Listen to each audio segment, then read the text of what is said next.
i-share ko po sa inyo mga ka-idol ay ito. So, di ba mga ka-idol, pag bumaklasahin ito, ayan o, paano mo mabaklas siya? Nasama. So, ang sala po dito ginagawa mga ka-idol ay wag na wag po kayo dito magkokontra. So, nakikita ko po sa iba dito po sila nagkokontra ng screw. So, napakadelikado po niyan kasi mamaya, pag binaklas nito at ito'y mapingas, aluminum lang po mga ka-idol. Sayang naman kung ito'y mababasag. So, ang tama pong pagbaklas nito mga ka-idol ay ituturo ko sa inyo kung paano po baklasin ng maalwan itong 10mm.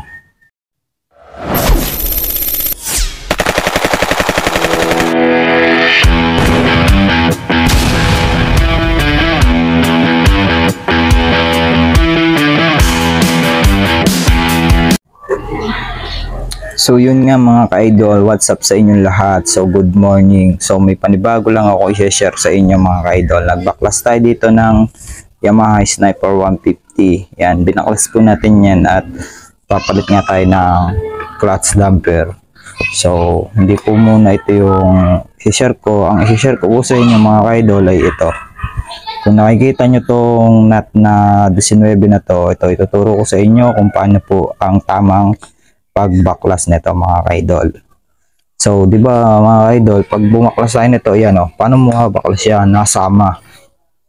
So, ang sala po dito ginagawa mga ka-idol ay wag na wag po kayo dito magkokontra. So, nakikita ko po sa iba dito po sila nagkokontra ng screw.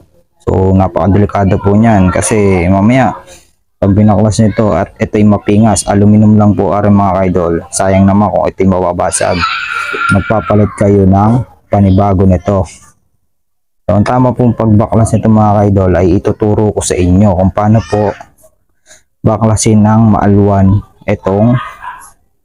itong tornilyo na to, itong nut na to na 19mm.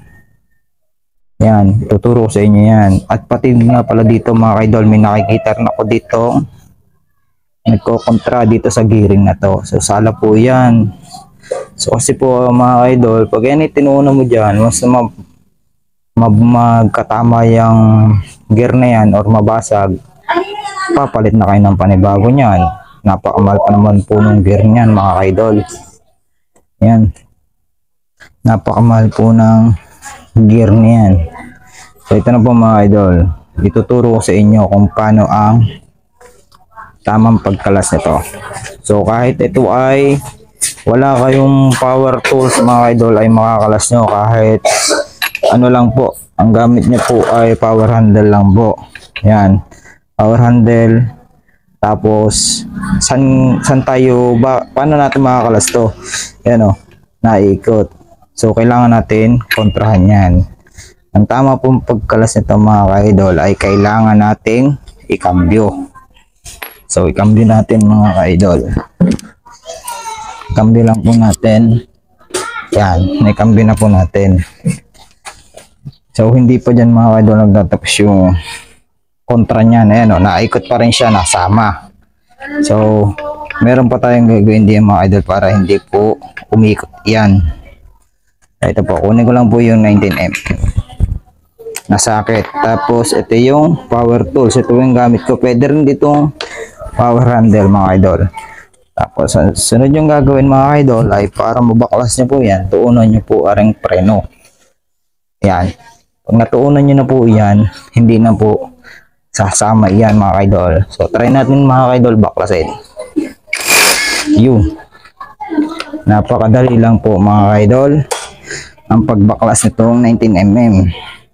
So ganun lang po yung tamang pagbaklas nito sa mga wala pong idea. Ito nga po lang video na ito mga ka-idol ay para lang po sa walang idea. Hindi po to sa may mga alam na po mga ka-idol. Para po itong video na to sa mga bago pa lang po magkakalas ito. Yan, binigyan ko na po kayo ng konting idea, tips para makalas ito ng hindi kayo gumagamit na screw para tuunan dito, kontrahan pati dito sa gear na to. So ganun lang po mga ka-idol, mag-kontra. So ilan po mga idol, sana may natutunan naman kayo sa akin sinarang video. So bagong lahat, kung bago pala kayo sa akin YouTube channel at saka FB page, paki-like and subscribe naman ang aking Facebook page at saka YouTube channel. So maraming salamat, God bless.